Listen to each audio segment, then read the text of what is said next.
Hello and welcome to the Keys to a Fitter You podcast.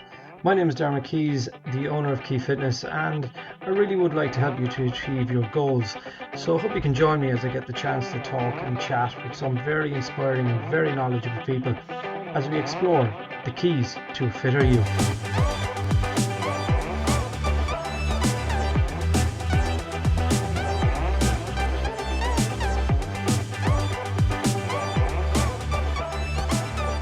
But one of the things that was I'll go back to it about the good food and bad food just for a second.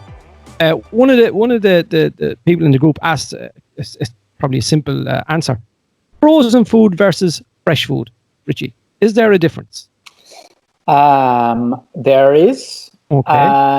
And one is cold. one is cold.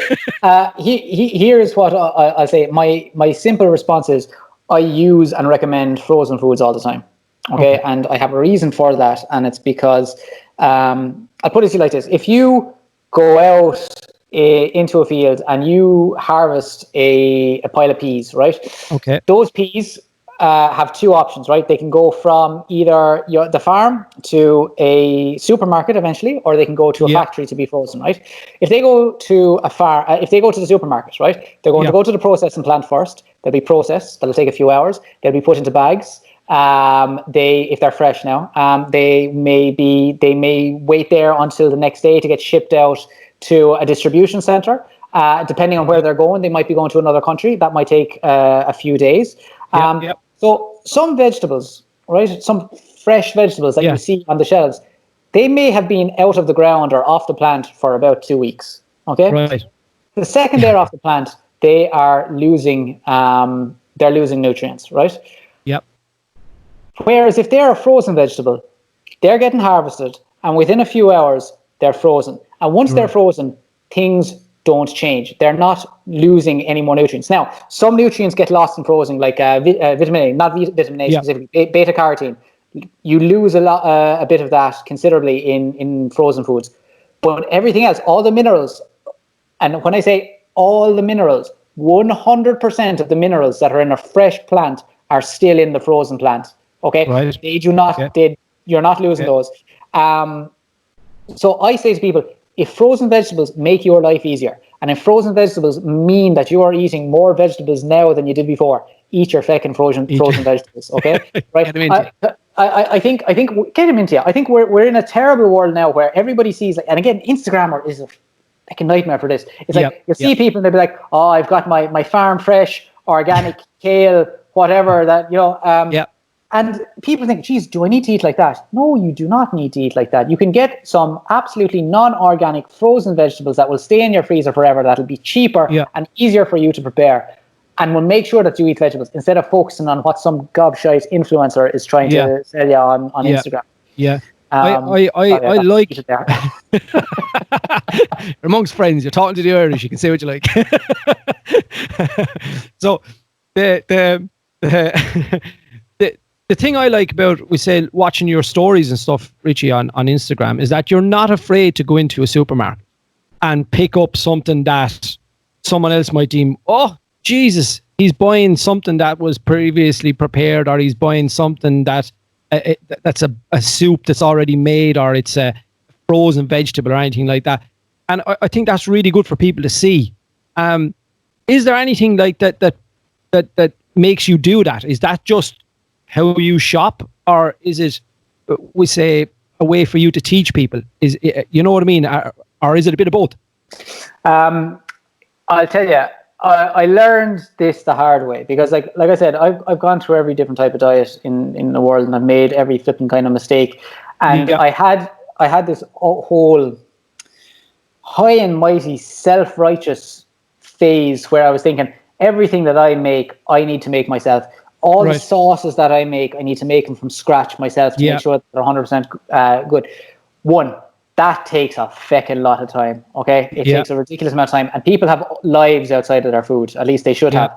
And then I came to realize using some processed food, okay? And processed should not be considered a bad word. Using some processed food can make your life easier, okay? And I'll give you a concrete example. If you come home and you're like, I just need to eat something now. What'll I have? And you've got some meat in the fridge, and you've got a jar of good old dolmio, and you've got some frozen vegetables, right? Yeah. You put them into a pan, you fry up your meat, you add your dolmio, you add your vegetables. You've got a meal that is, depending on the mince that you use, it's low in fat, it's high in protein, it's high in vegetables. That jar of dolmio is 85% tomatoes. The rest is maybe a little bit of olive oil or some sort of sunflower or whatever. It's a little bit of tomato paste and some seasoning and onions and stuff like that. Do any of those sound particularly bad to you? No. Right. No, I'm actually quite hungry now. There you go. And they're going to be low in calories, and it's going to be tasty, and that's the important thing. Because here's the thing: if you don't make a meal tasty, what's the flipping point? Nobody wants to be eating cardboard and rice cakes for the rest of their life. I think the day of the Tupperware with the chicken and rice and broccoli has seen its day, really, hasn't it? It's if you meet a lot of bodybuilders, they're still doing that now. Like, I think they're stuck on it. But like, I'll say the same thing with like some ready meals. Like, for example, like somebody is working a very long hours in their job, don't have time for food prep. I'll tell people, look, buy yourself a pile of ready meals at the start of the week, and like I'm here in the UK, and I know we've got more options from supermarkets compared to back home. Like, so like you can go into a Sainsbury's or an Asda or a Tesco or what are the other ones? Anyway, Marks and Spencer's. They've all got their own ranges of different like low calorie, high protein meals that are vegetables. Now, are they ideal? Maybe not, but are they better than getting chips on your lunch break or getting a crappy sandwich and a bag of crisps on your lunch break? They absolutely are. And actually, to be honest, some of them, Marks and Spencer's, they brought on a nutritionist from one of the Scottish universities here to actually design all of their meals to make sure they're high in protein content and that they're high in vegetables to keep people feeling fuller for longer. So they're doing a great job of it, and they're getting better every year. Yeah, Aldi and Lidl even have their own range of stuff, and it is quite good. Like there's a bit of everything there, and it's a section in the supermarket that is growing constantly. You can see that section as you walk in. What was once a small shelf with a little bit of stuff here and there has suddenly grown into this bigger shelf and a bigger fridge and a bigger area.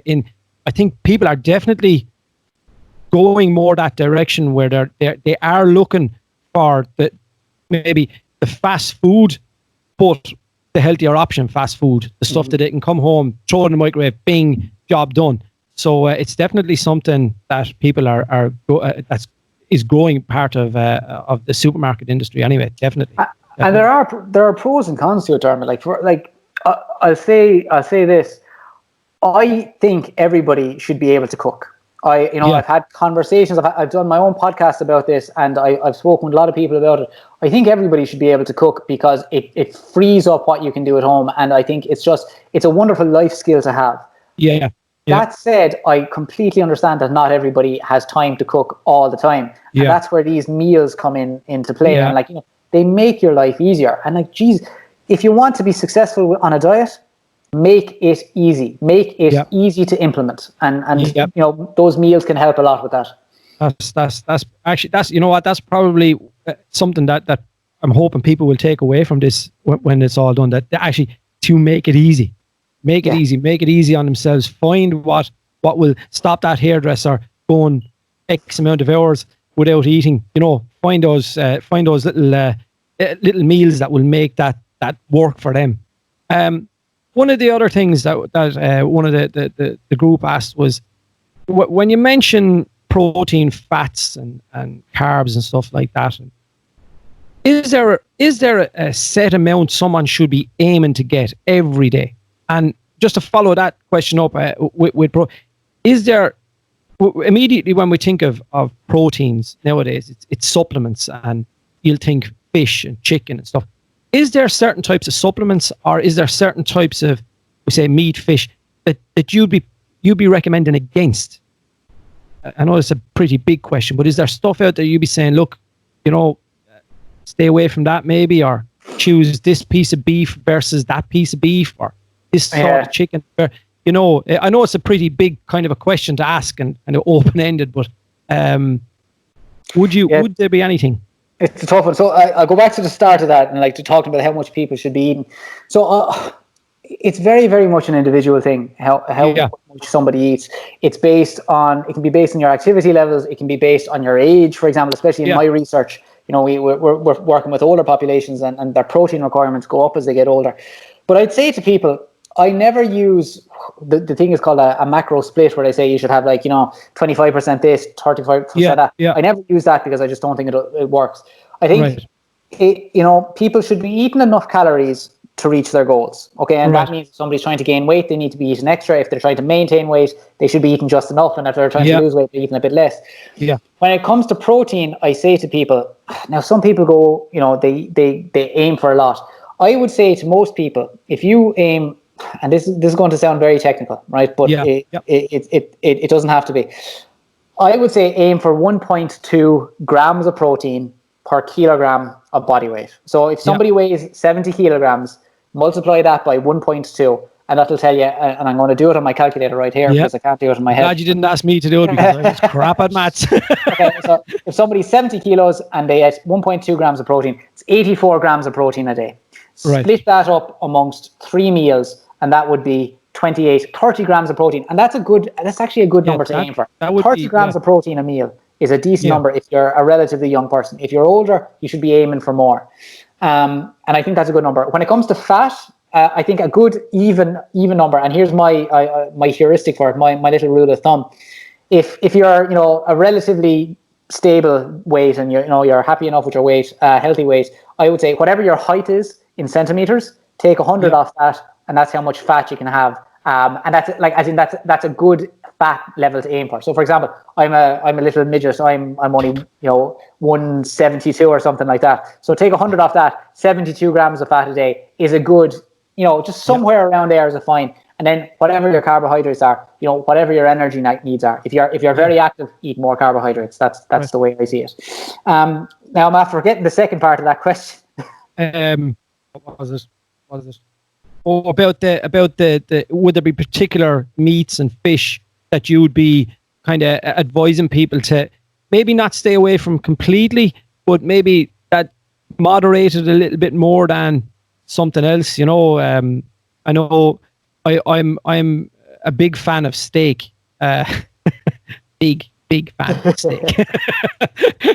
So I wouldn't say to somebody, just get all your protein from steak. I would say, first off, I'm very much a food first proponent, and by that I mean that I'd always say go for food to get your nutrients first, and then supplement with protein powders. So somebody's a bodybuilder, I'll be recommending them taking protein powders. But besides that, I don't really think most people need them. They can be useful for some, like for that protein porridge, protein powder. I'd go back to that again, to that spectrum, and you already touched on that there, that spectrum of food, where you've got certain types of meat that I would say eat less of, and then certain types of meat that I would say eat more of. So I'd always go for leaner cuts of meat. So leaner cuts of red meat, things like fillet steak, like round steak, they're very, very low in fat. Pork loin, again, very, very low in fat. That's one I'm a big fan of myself. I go for a lot of chicken breast myself. And then a lot of white fish, or even oily fish as well, because it's a particularly good type of fat. Those are the ones I tell people to focus on. And then of course there's the dairy side of things, and I'm a massive dairy fan, and I would say about 70% of my body is made up of dairy in some form or other. But I would eat a lot of yogurts. I would eat a lot of things like quark and skyr, and things like cottage cheese, regular cheese, low fat cheese, just because it's a fantastic protein source. And it's just really, really versatile for cooking as well. And it's dairy; it tastes pretty delicious. Yeah, it's nicer than the powder. The protein. Mix, because we've all had that experience of not quite mixing the protein powder right, and you throw it back, and all of a sudden you have a mouthful of powder. But here's the thing, I would say there are situations, like I said at the start, where people can use protein powders, and I've got a tub of it there as well that I use when I make protein porridge in the mornings. I'm just saying you don't need to eat it, and I think if you go for a food first approach, you're going to take care of a lot of your nutrient needs as well, like your vitamin and mineral needs. more so than if you're just focusing on a powder, you know. Very much so. And just when you say vitamin and mineral needs, would there be, we say, a difference with regards men and women on that regard? We say when it comes to minerals and the vitamins they should be taking in, would there be a big difference between what you could we say tell a guy to eat versus a girl, or is it just food, just felt away with food? So it's not a huge area I focus on, but there are some aspects that I do. And the one that always stands out and that I often have to deal with women is iron, obviously, because some women during their period, they're going to lose blood, they're going to lose iron, and iron deficiency anemia is considerably more common in women than in men, specifically for that reason. So for some women, I will recommend taking an iron supplement. It's not necessary for all women, but it is very, very useful for some. But in general, when it comes to vitamin and mineral needs, at least to supplementary needs, if I recommend supplements, I generally recommend a very, very small amount of some supplements that are commonly missing from people's diets. Things like vitamin D and fish oils, because most people just don't get enough of them. Yeah. And just one more question for you. It's a kind of it's an awkward one, as far as it could be too big a question to even ask. A lot of time we say there's a girl that's in the group that actually asked this question, and she suffers really bad with IBS, really, really bad with IBS. And I've come across plenty of girls in the past, predominantly girls that seem to, my experience, that seem to struggle with this. What advice would you have for someone who's struggling with IBS and who's trying to eat right and who's trying to get their stuff together? And where would you send them, or what would you? I would send them to a dietitian that specializes in IBS or digestive disorders. Right, it's an issue. I'm going to do a terrible plug here now. I did a podcast, one of my own ones, with a lady called Marika Day. So she is a registered dietitian in Australia, and she focuses on digestive health. And we talk about some of the reasons for why IBS is so common, some of the contributing factors to it, and we talk about the importance of getting some specific help for it, because everybody's situation is going to be different. Everybody's going to have certain trigger foods that kind of cause a flare-up, and it really, really is beneficial to work with a dietitian who can tell you or work with you specifically to help you find what foods are causing the issue with you and help you work through that, build a diet around that, and then hopefully at some point try and fit some of those diets back in. Some of those foods back in. There's one thing when it comes to IBS is there's a thing called it's called a FODMAP diet or a low FODMAP diet. And it's basically it's fructo-oligosaccharides, disaccharides, monosaccharides, and polyols. Terrible flipping name, but anyway, FODMAP is much better. Lost me there. But it's basically all of these different types of carbohydrate that are in different foods, and the whole idea of a low FODMAP diet is to reduce these carbohydrates, which can be potentially fermented. There it is. Fermentable oligosaccharides, disaccharides, monosaccharides, and there we go. So they can be fermented in your gut, and they can cause digestive issues. Now, people are often hear of this low FODMAP diet, and they go straight for it and say, that's what I want. I'm going to do the low FODMAP diet. The problem with it is, it's incredibly restrictive. If you look at a low FODMAP, for a FODMAP food list, you'll be like, right, so Jesus, what do I have left to eat? That's the way a lot of people feel. And I would say that's, and most dietitians consider it to be a kind of the last strategy that you would use, kind of the last straw. There's you've tried everything else. Now we'll try that. Exactly. But I would say if ever somebody is working with that, they try other options first with a dietitian. And then if they're doing a low FODMAP diet, do it with a dietitian, because they will make sure that it works better. They'll make sure the person does it the right way. And the whole idea of a low FODMAP diet is to eventually reincorporate those foods back into your diet so people can start enjoying them again. And that's best done under supervision, because human beings are terrible at moderation, right? So if you say, okay, you've been on this really restrictive diet for 3 months, we're going to reintroduce a little bit of this now, right? You know, you say, we want to introduce a little bit of bread. You know, 10 minutes later, there'll be, you know, a pan loaf and a half in, you know, and and they'd be like, oh, Jesus, I don't feel great after that bread. Of course you don't. So, like, work with a dietitian who knows how to do this. That's what I would say to her, especially if it's a big issue. And here's another thing, and I'm just going to mention this because we talk about it on the podcast. Stress can be a huge contributor to IBS, and people don't give it enough credit. So, like, things like meditation, things like, you know, stress relief, getting enough sleep, they can be really, really important for helping to reduce symptoms as well. Yeah, perfect. And just while I thought of it there, what would be your thoughts on, we say, your pre and post workouts? What is a lot of the time now? Oh, you have to have this eaten within fucking 20 minutes of eating, or you have to wait an hour before you eat, and you have to do jelly babies, and you know. What would be your take on the pre-workout and the post-workout, and we say before you go play your match or whatever? What would you be recommending?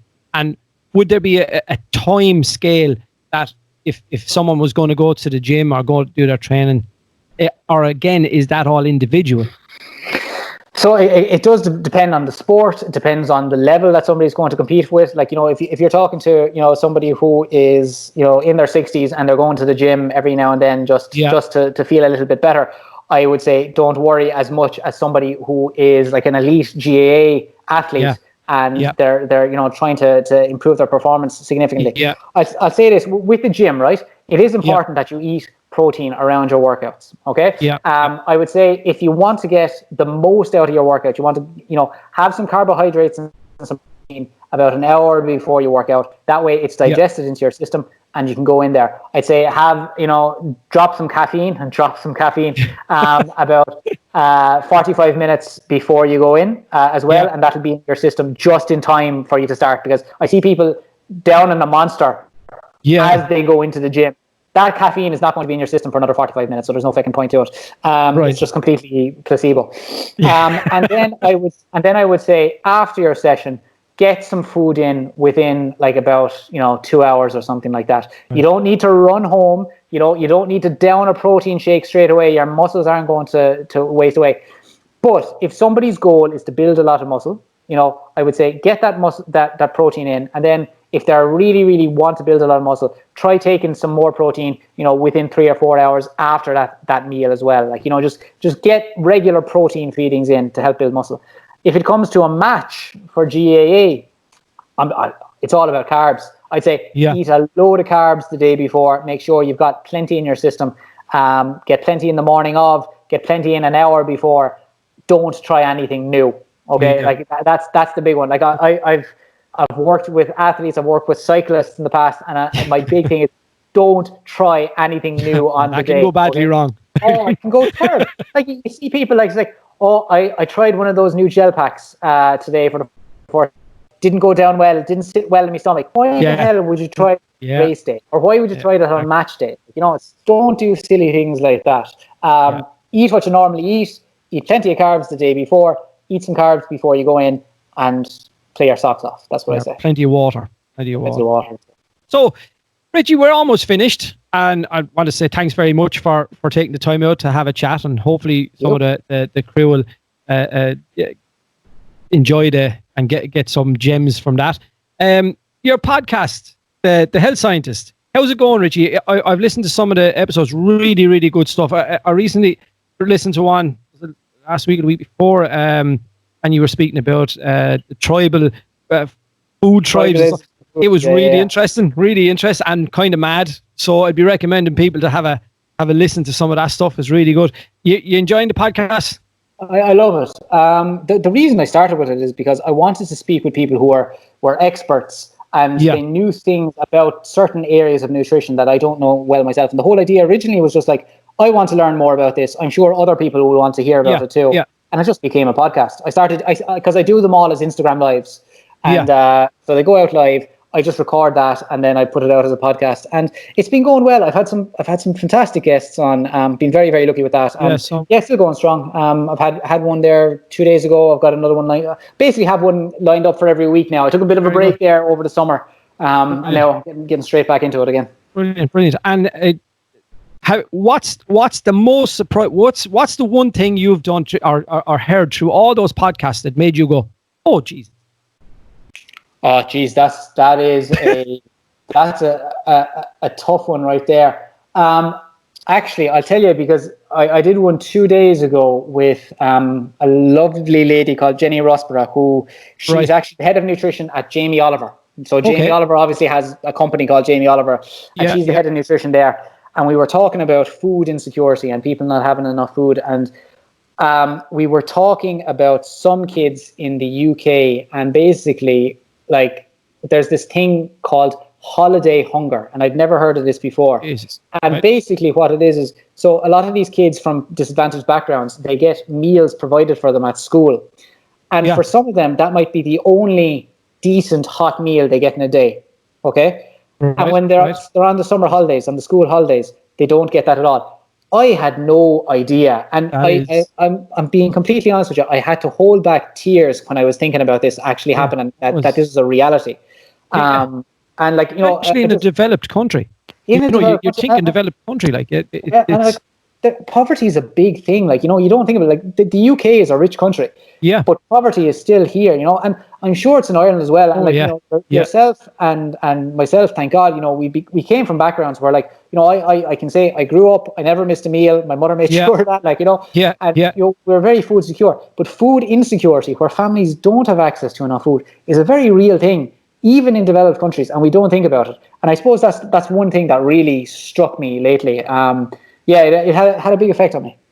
Perfect. Richie, we're going to leave that with people to think about, okay? Because, you know, there's certain things in life that you could be worrying about your diet, you could be worrying about whatever, but in reality, there could be some child somewhere that's worrying about just having something to eat.